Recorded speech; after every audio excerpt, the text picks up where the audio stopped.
नमस्कार दोस्तों, स्वागत है आपका आज के मुख्य समाचारों में। जी हां दोस्तों, आपको यहां पर देखने को मिलेंगी सुबह से लेकर शाम तक की तमाम बड़ी खबरें, मुख्य समाचार, ब्रेकिंग न्यूज अपडेट्स के रूप में।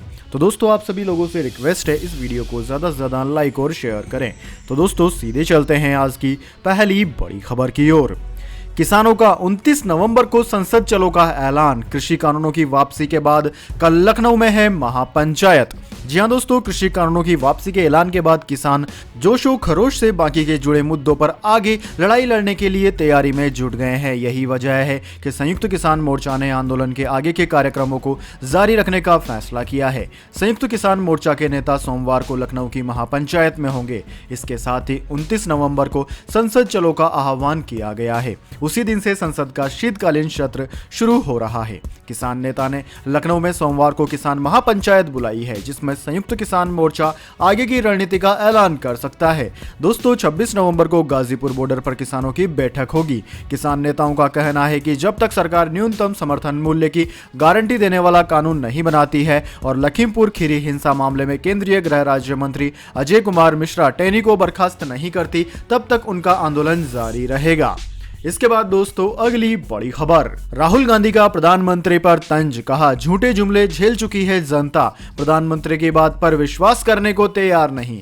जी हां दोस्तों, कांग्रेस के पूर्व अध्यक्ष राहुल गांधी ने रविवार को कहा कि अतीत में झूठे जुमले झेल चुके लोग कृषि कानूनों को निरस्त करने के प्रधानमंत्री के बयान पर विश्वास करने को तैयार नहीं है। प्रधानमंत्री नरेंद्र मोदी की ओर से 3 कृषि कानूनों को वापस लेने की घोषणा के बाद भी किसान संघों की ओर से दिल्ली की सीमाओं पर अपना आंदोलन जारी रखने की बात कहने के बाद राहुल गांधी की यह टिप्पणी आई है। राहुल गांधी ने ट्वीट में कहा कि झूठे जुमले झेल चुके लोग प्रधानमंत्री की बातों पर विश्वास करने को तैयार नहीं है। किसान सत्याग्रह जारी है।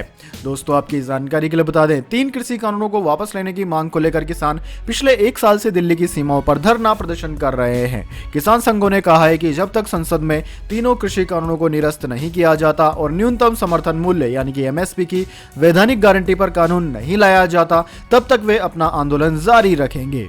इसके बाद दोस्तों, अगली बड़ी खबर। अमिताभ बच्चन का लीगल एक्शन। अमिताभ बच्चन ने पान मसाला कंपनी को नोटिस भेजा। कॉन्ट्रैक्ट खत्म होने के बाद भी दिखाया जा रहा है एड। जी हां दोस्तों, बॉलीवुड के महानायक अमिताभ बच्चन ने हाल ही में एक पान मसाला कंपनी को लीगल नोटिस भेजकर अपना एड प्रसारित होने से रोकने की मांग की है। एक्टर पिछले कई सालों से इस कंपनी के एक एड में नजर आते थे, लेकिन उन्होंने अपने पिछले जन्मदिन पर इस कंपनी से अपना कॉन्ट्रैक्ट खत्म कर दिया था। हालांकि कॉन्ट्रैक्ट खत्म होने के बावजूद लगातार एड का प्रसारण किया जा रहा है। ई टाइम्स ने अपने करीबी सूत्रों के हवाले से लिखा है कि अमिताभ बच्चन के ऑफिस से जानकारी मिली है कि उन्होंने कमला पसंद पान मसाला यानी कि कमला पसंद कंपनी को अपने टीवी कमर्शियल एड की ब्रॉडकास्टिंग को रोकने के लिए लीगल नोटिस भेजा है। दोस्तों, देखा गया है कि एंडोर्समेंट कॉन्ट्रैक्ट खत्म होने के बाद भी कमला पसंद इसे नजरअंदाज करते हुए टीवी कमर्शियल को प्रसारित कर रहा है। दरअसल दोस्तों, अमिताभ बच्चन पिछले काफी समय से पान मसाला के एड में नजर आने पर ट्रोल किए जा रहे थे, जिसके बाद उन्होंने 11 अक्टूबर को अपने 79वें जन्मदिन के मौके पर पान मसाला कंपनी के साथ कॉन्ट्रैक्ट खत्म करने का अनाउंसमेंट किया था। कॉन्ट्रैक्ट खत्म करने के साथ ही बिग बी ने कंपनी को इसके पैसे भी लौटा दिए थे। दोस्तों, बताया जा रहा है कि कॉन्ट्रैक्ट साइन करते हुए बिग बी को इस बात का अंदाजा नहीं था कि एक ये सैरोगेट एडवर्टाइजमेंट है। दोस्तों, अगर आप सैरोगेट एडवर्टाइजमेंट को नहीं जानते हैं तो आपकी जानकारी के लिए बता दें कि सैरोगेट एडवर्टाइजिंग इस तरह के एड को कहते हैं जैसे कि कोई कंपनी गुटखा बेचती है और अपना एड करवाती है इलायची के नाम से। जैसे कि विमल इलायची का एड शाहरुख खान और अजय देवगन के द्वारा किया जाता है, लेकिन इलायची शब्द बहुत छोटे अक्षरों में लिखा होता है। लोग समझते हैं कि ये लोग पान मसाला या फिर गुटखा का एड कर रहे हैं, लेकिन उनको खुद को नहीं पता होता कि यह एड एक्चुअल में गुटखा का है। इसी को ही सैरोगेट एडवर्टाइजमेंट कहते हैं। इसके बाद दोस्तों, अगली बड़ी खबर। आरएसएस के प्रमुख मोहन भागवत का बयान, कहा 75 साल तक हम सही रास्ते पर नहीं चले, इस वजह से रुकी तरक्की।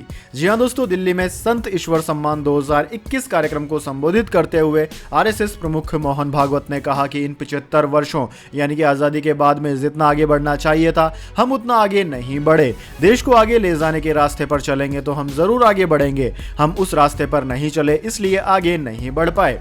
विज्ञान भवन में संत ईश्वर सम्मान समारोह वर्ष 2021 का आयोजन किया गया था।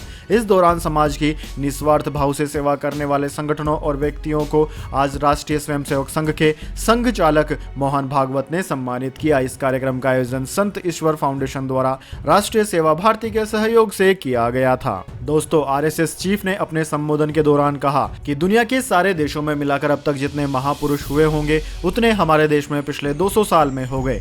भागवत ने कहा कि एक एक का जीवन सर्वांगीण जीवन की राह उजागर करता है। एक बार स्वामी विवेकानंद ने कहा था कि तुम्हारे इस शुभ बुद्ध से तेजस्वी लोग आए और काम करके चुपचाप चले गए। इसके बाद दोस्तों, अगली बड़ी खबर, कैप्टन रोहित शर्मा का जलवा। इस मामले में कोहली से भी आगे निकले, छक्के जड़ने में भी है कमाल। जी हां दोस्तों, न्यूजीलैंड के खिलाफ रविवार को कोलकाता में खेले गए तीसरे टी20 मुकाबले में रोहित शर्मा ने नया रिकॉर्ड बनाया।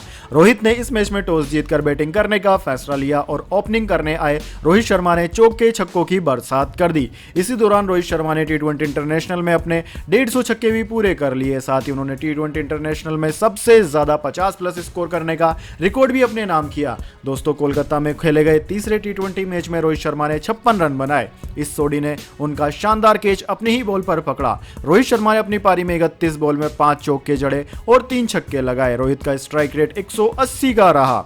दोस्तों, कप्तान रोहित शर्मा ऐसा करने वाले पहले भारतीय बल्लेबाज बन गए हैं जिनके टी20 इंटरनेशनल में 150 या उससे ज्यादा छक्के हों, जबकि पूरी दुनिया में अब वो इस मामले में दूसरे नंबर पर है। उनसे आगे सिर्फ न्यूजीलैंड के ही मार्टिन गुप्टिल हैं। वहीं दोस्तों, रोहित शर्मा ने एक और रिकॉर्ड बनाया। अब टी20 इंटरनेशनल में सबसे ज्यादा 50+ स्कोर रोहित शर्मा के नाम हो गए हैं। रोहित ने इस मामले में टी20 फॉर्मेट में भारत के पूर्व कप्तान विराट कोहली को पीछे छोड़ दिया है। रोहित शर्मा के नाम टी20 इंटरनेशनल में 30 बार 50+ स्कोर करने का रिकॉर्ड है, जबकि विराट कोहली ने 29 बार ऐसा किया है। इसके बाद दोस्तों, अगली बड़ी खबर, दिल्ली में अब नहीं खुलेंगे स्कूल, केवल ऑनलाइन क्लास चलेगी। प्रदूषण के चलते अगले आदेश तक बंद रहेंगे।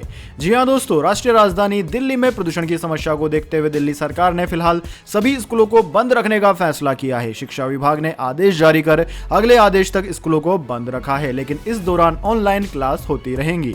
इससे पहले 14 नवंबर को दिल्ली सरकार ने प्रदूषण की स्थिति को देखते हुए सभी स्कूलों को 1 सप्ताह के लिए बंद कर दिया था और ऑनलाइन क्लास चालू रखने के निर्देश दिए थे। सरकार ने इसके साथ ही सभी सरकारी दफ्तरों के कर्मचारियों को वर्क फ्रॉम होम का आदेश भी दिया था।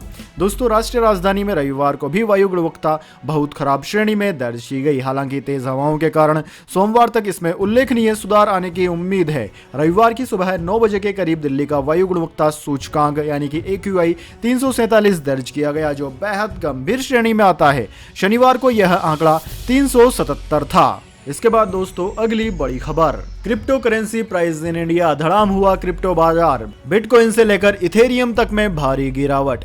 जी हां दोस्तों, दुनिया की सबसे बड़ी करेंसी बिटकॉइन के निवेशकों को आज नुकसान हुआ है। इसकी कीमत 1 महीने के न्यूनतम स्तर पर पहुंच गई है। पिछले 6 महीनों में यह बिटकॉइन के लिए सबसे खराब सप्ताह हो सकता है।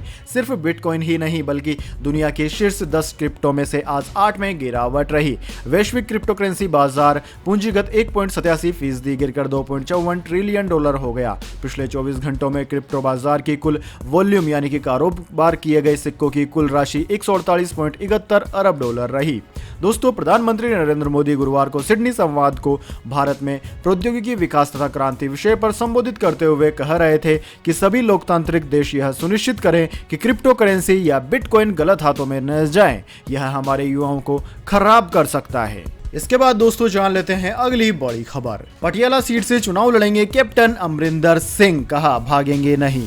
जी हां दोस्तों, पंजाब के पूर्व मुख्यमंत्री कैप्टन अमरिंदर सिंह ने रविवार को घोषणा की कि 2022 के पंजाब विधानसभा चुनाव में वे पटियाला सीट से लड़ेंगे। पटियाला को उनका पारिवारिक गढ़ माना जाता है। सूत्रों ने CNN न्यूज 18 को बताया कि अमरिंदर सिंह ने कहा है कि वह भागेंगे नहीं।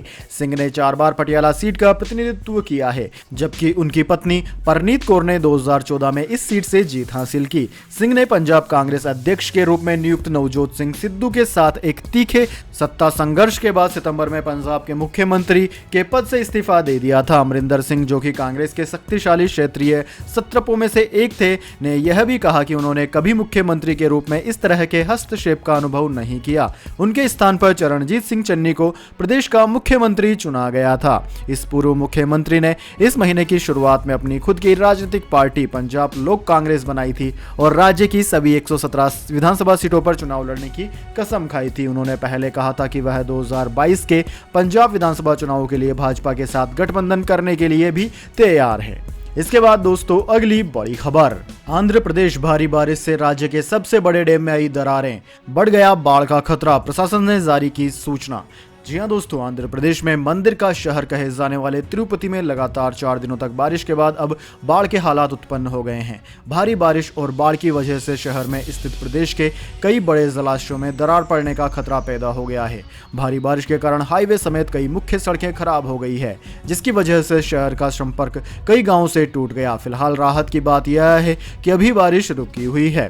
दोस्तों, एनडीटीवी की रिपोर्ट के अनुसार तिरुपति स्थित रामाचंद्रपुरम में राज्य के सबसे बड़े जलाशय रायाला चेऊ में आसपास के बांधों में दरारें पड़ गई। इन दरारों से पानी के रिसाव के बाद कई गांवों पर बाढ़ का खतरा मंडराने लगा है। स्थानीय प्रशासन ने इसे लेकर सूचना जारी की है और लोगों से जरूरी सामान, दस्तावेज लेकर अन्य सुरक्षित जगहों पर जाने की अपील की है। इस क्षेत्र में अधिकारियों ने लोगों को चेतावनी देते हुए कहा कि बांध के पानी का स्तर बढ़ने से बांध टूटने का खतरा बना हुआ है, इसलिए आप सभी लोग जल्दी से जल्दी गाँव छोड़ दें और प्रशासन का सहयोग करें। अपने जरूरी सामान और दस्तावेज लेकर चले जाएं। साथ ही अपने रिश्तेदारों और जानकारों को भी इसकी सूचना दे दें। प्रशासन ने बांध के पास जाने पर भी रोक लगा दी है। इसके बाद दोस्तों जाने अगली बड़ी खबर, लेकिन उससे पहले मेरी आपसे एक छोटी सी रिक्वेस्ट है। अगर दोस्तों आपको अभी तक हमारी न्यूज पसंद आई है तो इसे एक छोटा सा लाइक जरूर दे दें, और अगर आपको पसंद नहीं आई है तो बेशक आप डिसलाइक भी कर सकते हैं, लेकिन दोस्तों लाइक और डिसलाइक जरूर कीजिए, क्योंकि दोस्तों यही हमारी मेहनत का फल होता है और इसी से पता चलता है कि आपको हमारी वीडियो पसंद आई है या नहीं। तो दोस्तों जल्दी से जान लेते हैं क्या है अगली बड़ी खबर। टीएमसी नेता सयानी घोष हुई गिरफ्तार, सीएम की सभा में हंगामे का आरोप। जी हां दोस्तों, त्रिपुरा पुलिस ने सत्तारूढ़ भाजपा के एक कार्यकर्ता की शिकायत के बाद रविवार को पश्चिम बंगाल की तृणमूल कांग्रेस की नेता सयानी घोष को पूछताछ के लिए हिरासत में ले लिया है। इसके बाद तृणमूल सांसदों का एक प्रतिनिधिमंडल रविवार को रात तक दिल्ली पहुंच रहा है। उन्होंने केंद्रीय गृह मंत्री से मिलने का समय मांगा है। वे सोमवार सुबह से धरने पर बैठेंगे। एक अधिकारी ने बताया कि भाजपा कार्यकर्ता ने घोष पर शनिवार रात को राज्य के मुख्यमंत्री बिप्लब कुमार देव की एक नुक्कड़ सभा को बाधित करने का आरोप लगाया। दोस्तों आपकी जानकारी के लिए बता दें, सयानी घोष को तृणमूल कांग्रेस के महासचिव अभिषेक बनर्जी के दौरे से 24 घंटे पहले हिरासत में लिया गया है। तृणमूल कांग्रेस के नेताओं ने आरोप लगाया कि पूर्वी अगरतला महिला पुलिस थाने के बाहर उनके कार्यकर्ताओं के साथ भाजपा समर्थकों ने धक्का मुक्की भी की। इसके बाद दोस्तों अगली बड़ी खबर, पाकिस्तानी क्रिकेटर शाहीन अफरीदी ने बांग्लादेशी बल्लेबाज को मारी गेंद, आईसीसी ने नहीं किया रहम, मिली कड़ी सजा। जी हां दोस्तों, पाकिस्तान की टीम बांग्लादेश के दौरे पर है, जहां वह टी20 सीरीज खेल रही है। इस सीरीज के दूसरे टी20 मैच में एक घटना हुई जिसने सभी का ध्यान अपनी ओर खींचा है। पाकिस्तान के गेंदबाज शाहीन अफरीदी ने बांग्लादेश के बल्लेबाज अफीक हुसैन को गेंद फेंक कर मार दी। अब आईसीसी ने उन्हें इसकी कड़ी सजा दी है। बांग्लादेश और पाकिस्तान के बीच खेले गए दूसरे टी20 मैच के दौरान ऐसी घटना हुई जिससे वहां मौजूद सभी लोग हैरान रह गए। दरअसल बांग्लादेश के बल्लेबाज आफिक हुसैन ने शाहीन अफरीदी पर छक्का लगाया, जिससे वो अपना आपा खो बैठे। अगली गेंद को हुसैन ने डिफेंड किया था, लेकिन जैसे ही गेंद शाहीन के पास पहुंची उन्होंने उसे हुसैन की तरफ थ्रो किया। गेंद बल्लेबाज को तेजी से लगी और हुसैन मैदान पर ही गिर गए।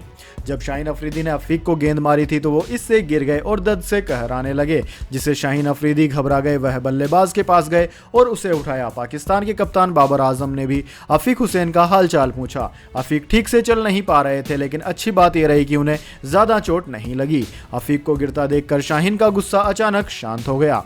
मैच खत्म होने के बाद शाहीन अफरीदी बांग्लादेशी बल्लेबाज अफीक हुसैन के पास गए और उन्हें गले लगाकर माफी मांगी। अफीक हुसैन ने भी सारे गिले शिकवे दूर करते हुए अफरीदी को गले लगा लिया। पाकिस्तान क्रिकेट बोर्ड ने ट्विटर पर इसकी वीडियो को शेयर भी किया, लेकिन आईसीसी ने इसका जुर्माना लगाया है। माफी मांगने के बावजूद उन पर मैच फीस का 15% जुर्माना लगाया गया। पिछले 24 महीने में शाहीन का ये पहला अपराध है, इसलिए उन्हें बैन नहीं किया गया।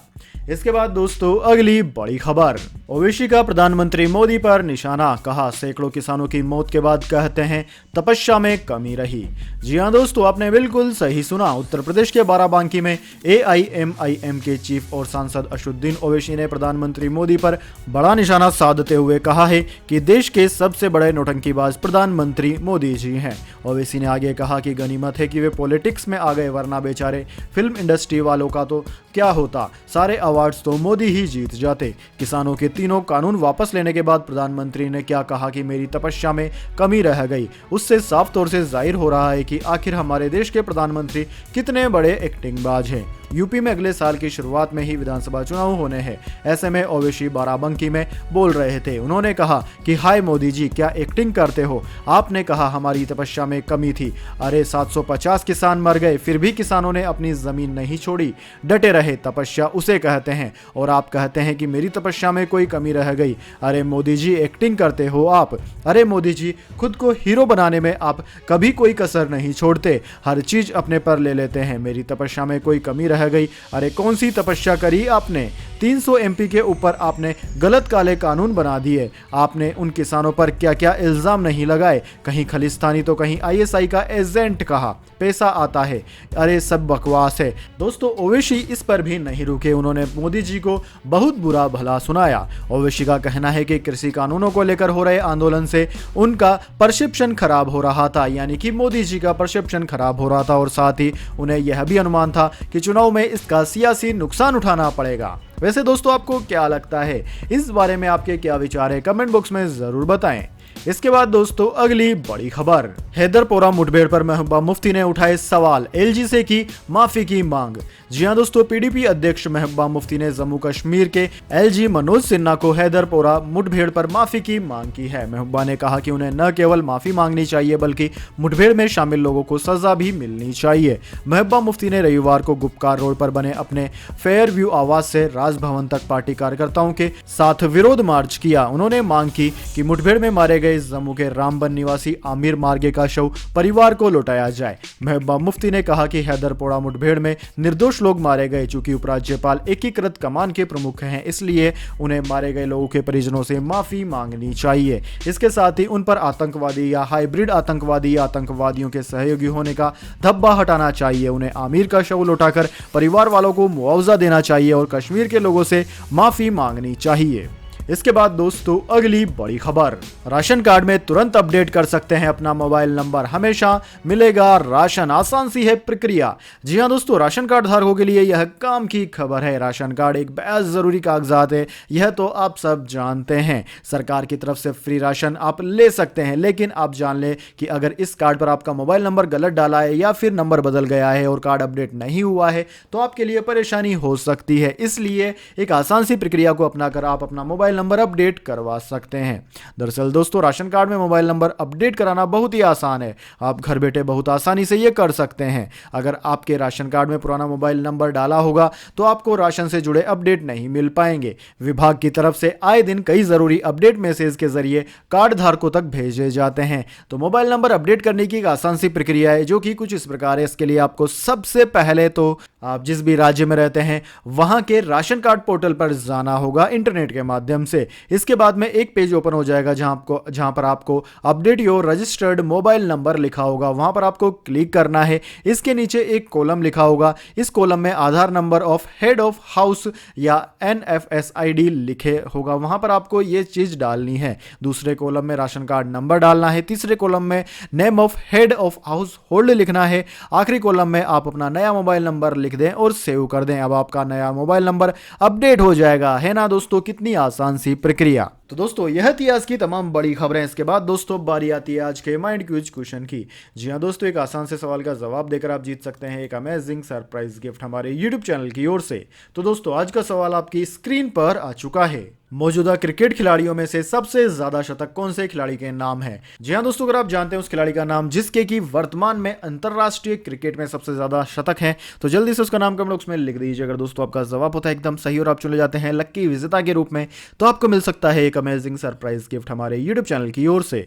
तो दोस्तों जल्दी से अपना उत्तर कमेंट बॉक्स में लिख दीजिए, वीडियो को लाइक कर लीजिए और चैनल को सब्सक्राइब करके बेल आइकन भी दबा लीजिए। धन्यवाद। वंदे मातरम। जय हिंद, जय भारत।